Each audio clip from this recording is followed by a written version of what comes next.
There's a quiet moment that comes to most people, usually without warning. You catch your own reflection, not just your face, but the weight of your life behind your eyes, and something feels off.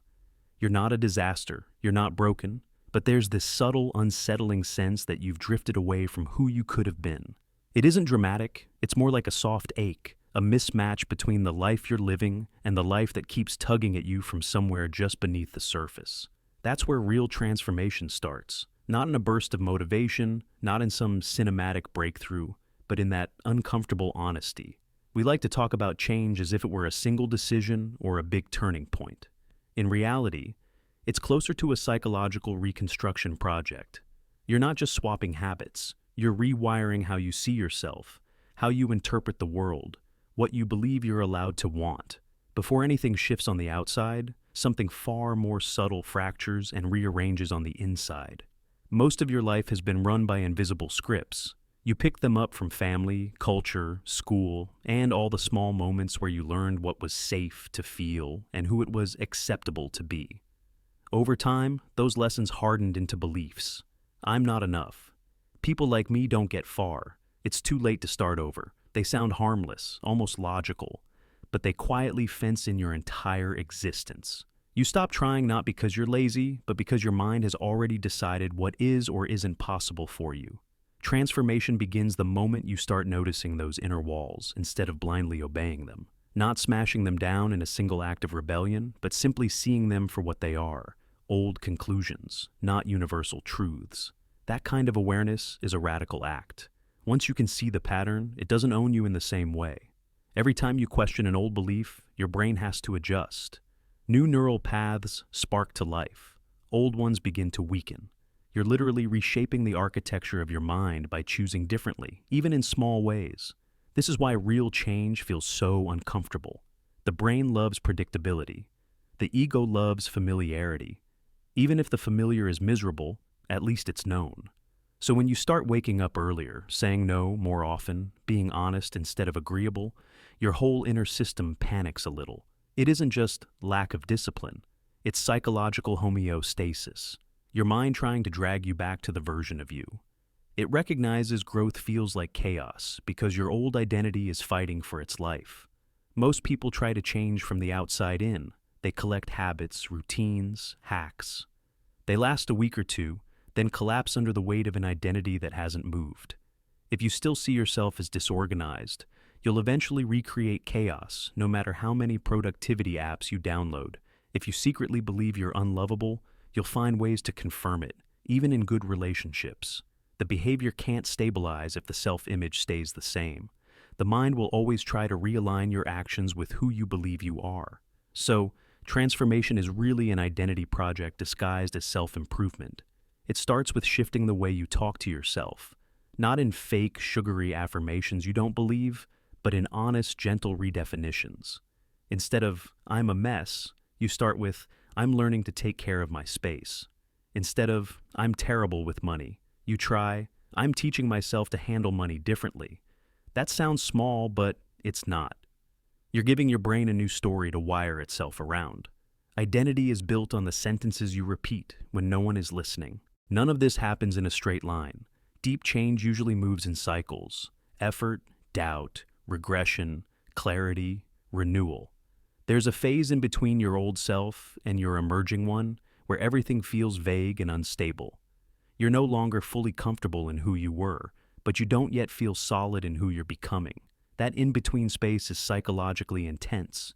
Your sense of self feels blurry, but that's not a sign that you're lost. It's a sign that the old structure is dissolving. In that liminal phase, your mind turns inward. You start revisiting old memories, questioning old motives, examining why you reacted the way you did for so many years. The brain works hard here, stitching together a new narrative. Who am I now? What do I stand for? What will I no longer tolerate? The stories you tell yourself in this stretch matter. If you keep telling the old story, I always end up back where I started, you'll reinforce that pattern. If you allow a new story, I'm not finished yet, I'm in transition, you give yourself room to grow without demanding instant perfection.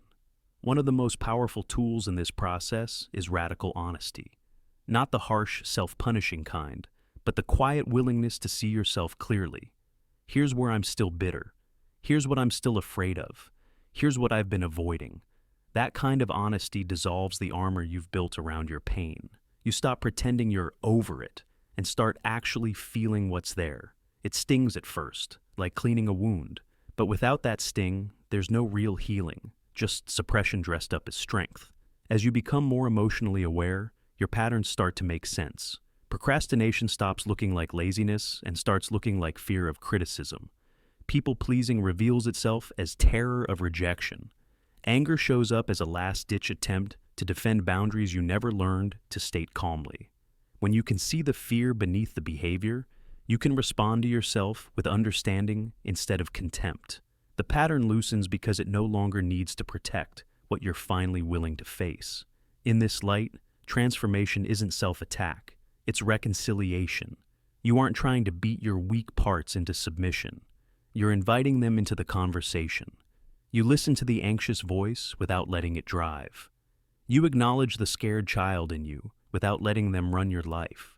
Paradoxically, the more space you give these parts, the less they hijack you. What you refuse to feel controls you. What you're willing to feel slowly releases its grip.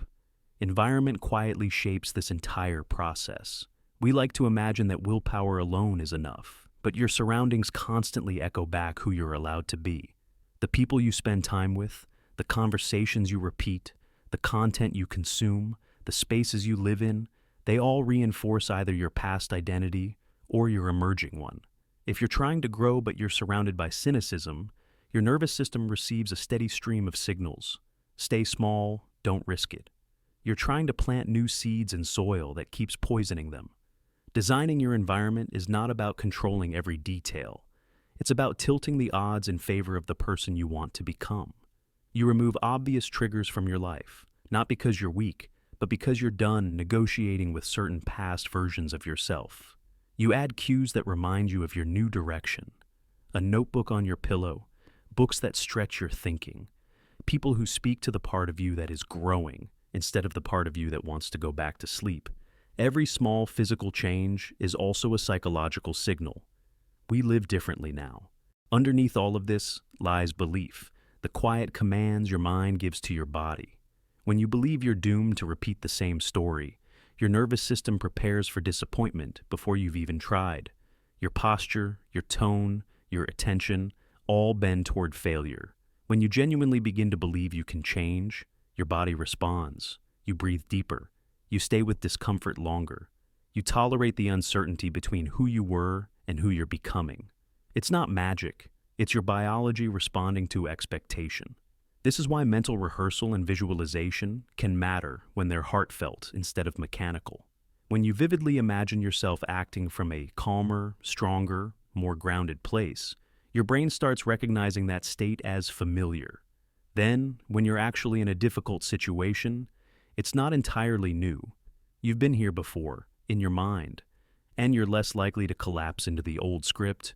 You are, in a very practical sense, practicing a new identity. But none of this is about pretending to be someone you're not. It's about peeling back layers of performance that were never really you to begin with. From childhood, you learn to wear masks, versions of yourself that won approval, avoided conflict, minimized risk. Over time, the mask becomes tight, then suffocating. Transformation is not about inventing a more impressive mask. It's about asking again and again, who am I when I'm not busy earning permission to exist? As you loosen your grip on the constructed self, your relationship with conflict changes. You no longer need to win every argument to feel real. You don't need to be seen as right to feel worthy. You stop chasing validation with the desperation of someone who believes they have none of their own. Thoughts still come, but you're less inclined to merge with them. You watch them arise and pass like weather. And from that distance, you get to choose. React or respond. Attack or inquire. Escape or stay present. Over time, something quiet settles in. Not constant happiness, not permanent peace, but a deeper steadiness. Your triggers don't vanish, but they lose their sharpness. You pause more often before you speak. You notice the urge to run and sometimes decide not to. You trust yourself a bit more each time you survive a hard conversation without abandoning who you are. This is what psychological maturity feels like. Not the end of pain, but the ability to hold pain without collapsing into it. Of course, the work never really ends. Identity isn't a fixed structure. It's a living process. You will outgrow truths that once saved you. You will revisit old lessons from higher vantage points. The same themes, fear, love, loss, control, will appear again and again, but each time you'll meet them with a little more nuance.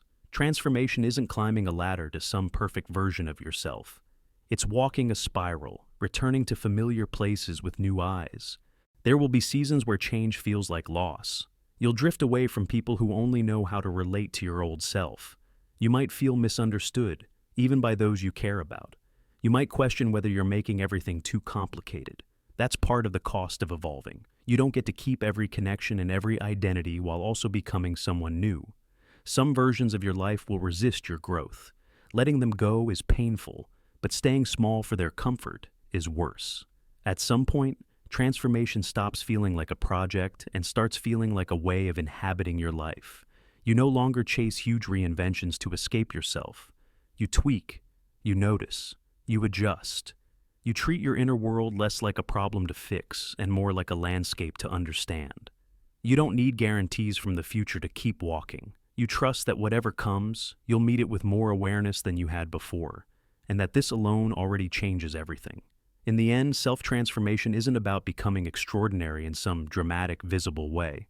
It's about being ordinary, but fully awake. It's about not sleepwalking through your days, not outsourcing your choices to fear and habit. It's the ability to look back and say, with quiet certainty, I didn't just repeat my life, I participated in it.